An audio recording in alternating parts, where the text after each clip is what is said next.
scripture reading this morning will be from Matthew chapter 9, verses 14 through 26.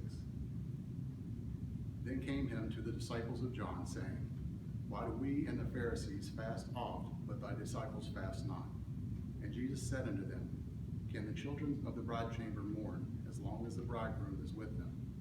But the days will come when the bridegroom shall be taken from them, and then they shall fast.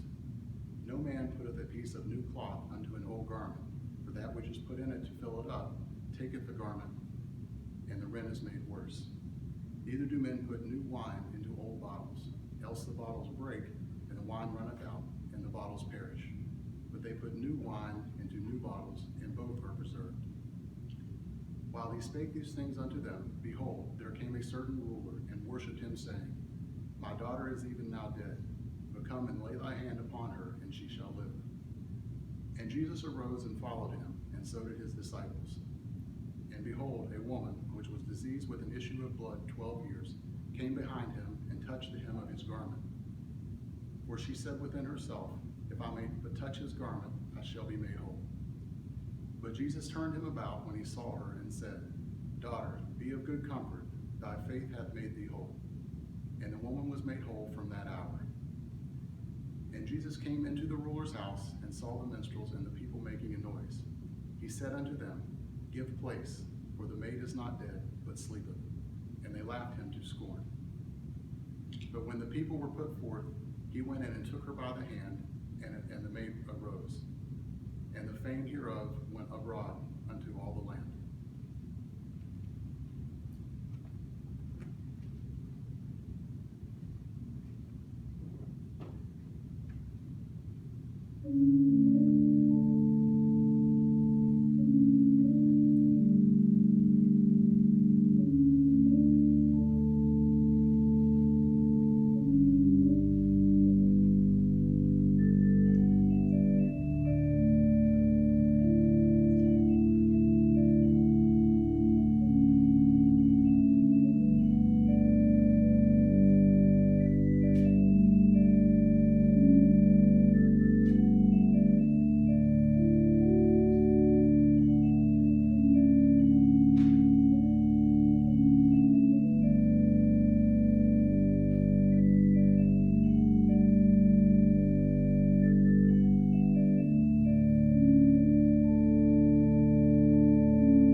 have lived in a time over, I would say, maybe the past 30 years or so, when the discussion around touch was good touch and bad touch.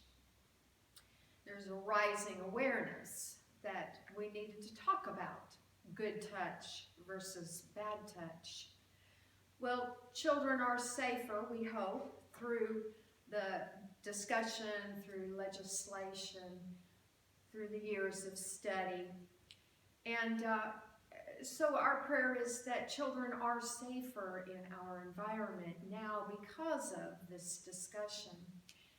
But then there's also the opposite side, where we now are afraid, or some are afraid to touch.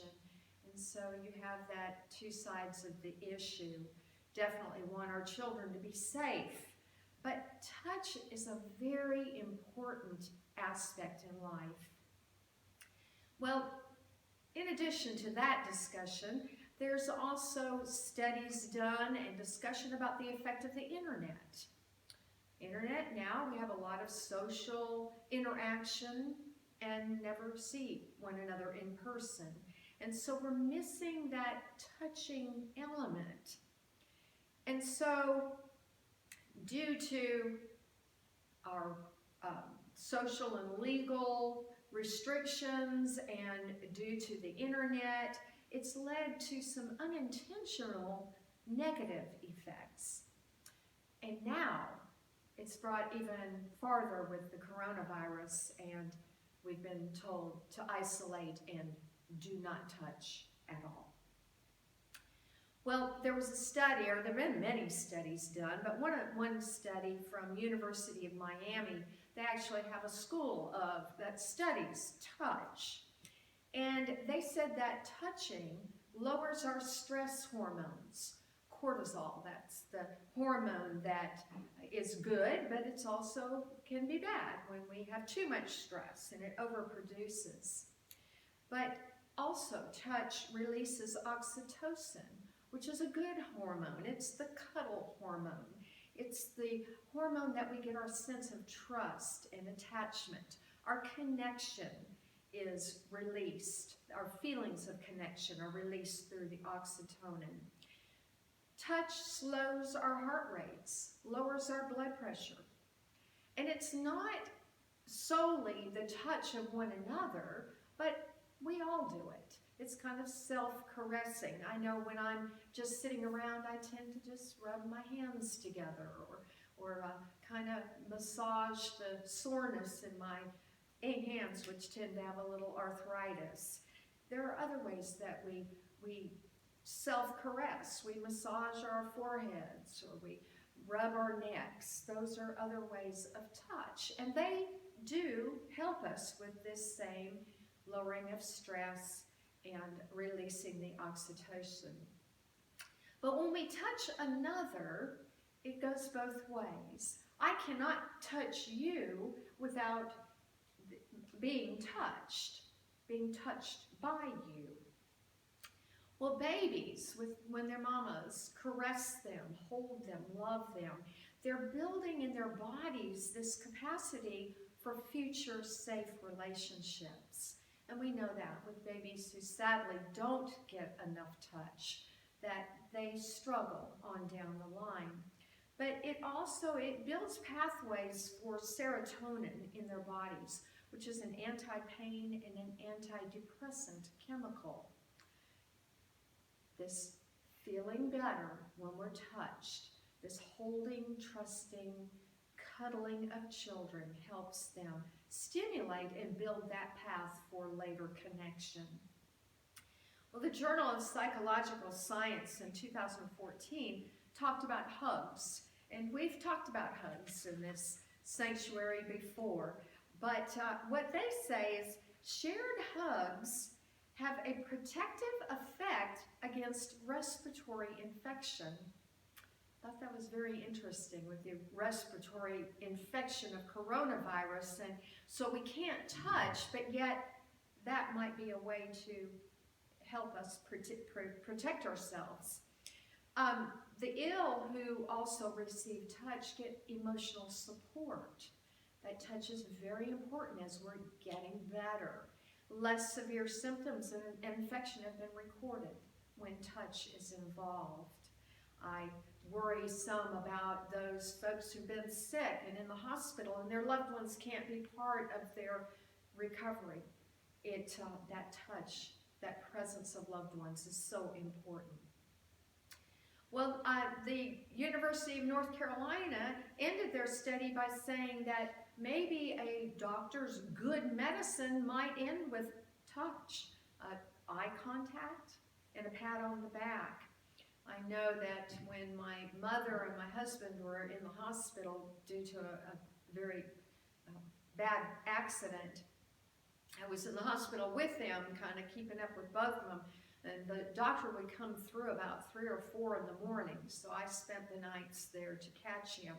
He was an older man, don't remember his name, wonderful, wonderful man. He would come through, check them out, come by, wake me up, and he always gave me a hug as he left. That hug I will remember for the rest of my life. It was that reassurance that, yes, we're going to be okay. Well, the Journal of Scientific Reports in 2017 recorded or studied partner touches. They said that it can diminish the sensation of pain in the partner if this one touches, if they actually touch in the administration of pain. I know that when my husband Lindsay was in the ICU when he was very, very ill, and he was, they had him on a ventilator, and so he was not really, he was kind of in and out. But they begged me to stay in that ICU because when he heard my voice, he calmed down immediately. And when I touched him, his heart rate and blood pressure lowered, and they watched it every time. It's that touch of loved ones. Well, massage therapy, and we can do that self-massage too. It's been shown to help with headaches and back pain. And we can go on and on and on about the goodness of good touch. Well, our passage today has 2 examples of good touch. The first example is a woman with a hemorrhage for 12 years, and then the second one is a child who died. Well, we're going to look at this story from 3 different points of view. And the first one is the character Jesus. So we start in verse 14, and it says that he was with some disciples of John the Baptist. We don't often think about it, but John had a following when Jesus came into the picture. And so these would have been disciples of John that John is gone. He's been executed. And so his followers were probably trying to figure out where they fit in and where this Jesus, this new rabbi, fit into the picture. And so Jesus is talking to them, teaching them, when he's interrupted. And in Matthew it says a leader of the synagogue came in and knelt before him. And he said, "My daughter has just died, but come and lay your hand on her, and she will live." And then, as Jesus leaves and goes to do that, he's interrupted again. And this time, suddenly, a woman who had suffered from hemorrhages for 12 years came up behind him and touched the fringe of his garment. Well, first of all, if we think about the context in that day, Jesus was male. In those days, a female was considered property, and for a woman to touch him would have been a serious problem for most males. But on top of that, he was a rabbi, and this woman, because she bled for 12 years, would be considered unclean in the synagogue or in the temple. And that would, according to their rules, she was unclean, therefore unholy, maybe sinful in their minds. And in order to become clean, she would have to stop the hemorrhage, and then she would have to go to the temple, and they would have ceremonies or whatever to pronounce her clean again. Well, everybody in society wanted to stay away because she was unclean. If she touched them, knowingly or not knowingly, then they would become unclean, and then they would have to go through a period of isolation and then come back to the temple and be purified and so forth. And so here this woman touched Jesus, a rabbi, making him therefore unclean. That would mean he would have to isolate, and that would be the end of his ministry right at that point.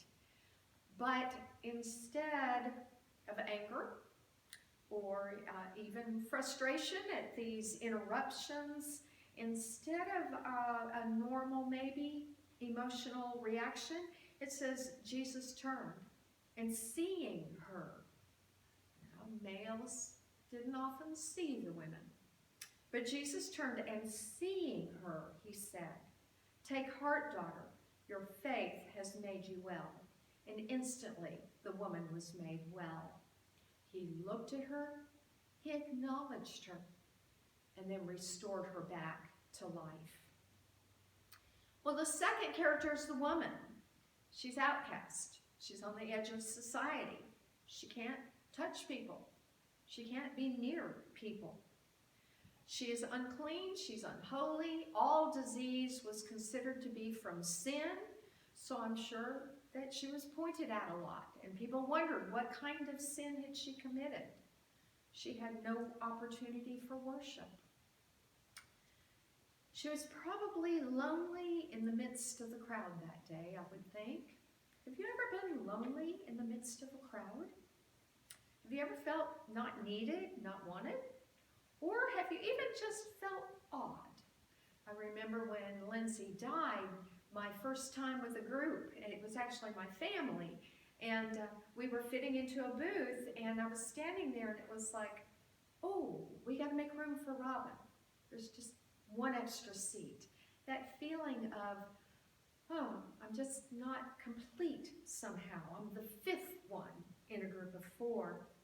Sometimes that's a figment of our imagination, and sometimes we are being left out. I worked on staff, I hate to say it, but I worked on staff in a church one time. And I would hear them down the hall. I was actually given a closet that they turned into an office because I was the only woman on staff in that particular church. You know, the women were the ones back in the closet. And so I would hear them way down the hall, and the other staff would say, ooh, let's go to lunch. And they would talk about where they're going, and I would wait, and then the building would be empty and silent. It's a crummy feeling, being left out. Have you ever been left out in a conversation where they seem to know something that you don't know? Maybe a TV program that they're talking or laughing with each other or using the words, and it happens often with me, with my children. They're younger, of course, and they have their own kinds of comedy and shows, and they're often laughing, and I feel very stupid and left out because I don't get it. I haven't seen what they've seen. There are a lot of ways that we're kind of pushed to the side, lonely maybe in the midst of a crowd. She had no opportunity for worship. I think that's very sad. Thankfully here, all are welcome at the table. But as individuals, are we all as welcoming as we say our church is? What about those who maybe complain a lot? Those who talk about their illnesses all the time? How would we feel if a homeless person just walked in the back door? Those who are addicted to drugs, we can go on and on about the folks that we say that we want to welcome, and we all, I'm sure, want to welcome them, but do we step back maybe a little bit or avoid when maybe we don't want to take the time? But the saddest part of this whole story, I think, is that the woman was not touched for 12 years. But Jesus restored her life, not just her illness. He restored her life. I'm sure brought touch back into her life. And it was her faith that made this possible. It was the power of hope and the power of the woman to advocate for herself, to say, I think that he can heal me, and going for it. And it was grounded in faith. Faith of God, faith in Jesus who could heal her. Well, the third character in this story is the crowd, which included the father of the child. Well, here this outcast came and stopped everything, endangered the entire crowd, and then this outcast took time from the rabbi, time when that rabbi needed to go and take care of the child of the leader of the synagogue. How could she do that? Take his time. It's kind of like our prayers, I think, sometimes when we have a list of things we need God to take care of us and our friends and our little group, rather than thinking about the rest of the world and the problems maybe in China or Africa. It's that, oh my, I need God. I need Jesus now for me. Well, we've gone from good touch versus bad touch to social media isolation to coronavirus isolation. I was in a meeting last week, and it was a Zoom meeting from all over West Virginia, and we were each kind of checking in. Well, in that group are a couple of senior, very, very senior adults, but one of them is married, one has a son living with her, but the other one is totally alone. Her children live in Parkersburg, she lives in another town, and she's alone. She's been alone the entire time. She does not feel safe getting out much, so she's been totally alone. She said she was talking to her sister on the phone, and she said, I never envisioned the rest of my life looking like this. That thought of how are we ever going to get back to the place of touching and being in relationship with one another and that connection. What happens if this, how we're living now, is how we live for the rest of our lives with no touch? And I think the touch is probably, for those of us who are healthy, probably the hardest aspect of this for people who are alone. Like the woman, faith that God's touch will be healing is important in this time. Retaining hope for the future, that things will return to normal. And remembering that it's easy to get stuck in the, oh my gosh, it'll never be the same. That feeling of terror that we will be living with this forever. It's living with the faith that in the end we'll be okay in God's care. In our prayers this week, we need to remember the protests around the world, not just the U.S., but we need to remember protests around the world, the wildfire in Arizona, drug problems all around the world, our community as well as others, and of course the coronavirus and hopefully some solutions. Well, the book of Psalms is a collection of poetry. Some of it is set to music, and most of them are very prayerful. And so today I'm going to intersperse my prayer with the ancient words of the psalmist in Psalm 23. Bow with me in prayer. The Lord is my shepherd, I lack nothing. He lets me rest in grassy meadows. He leads me to restful waters. He keeps me alive. Thank you, God, for the restoration of our souls.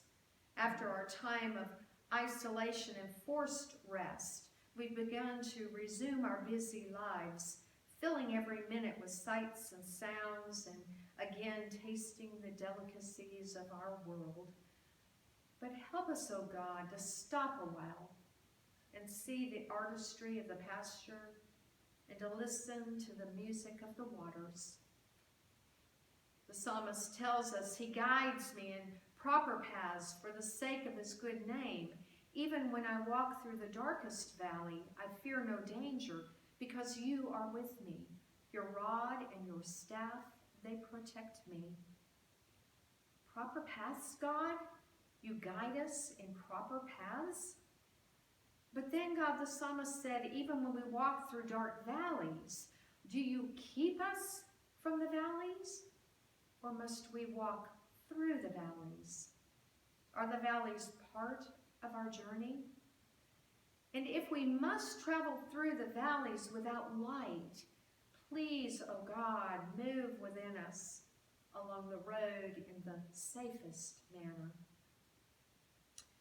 The psalmist continues, you set a table for me right in front of my enemies. You bathe my head in oil. My cup is so full it spills over.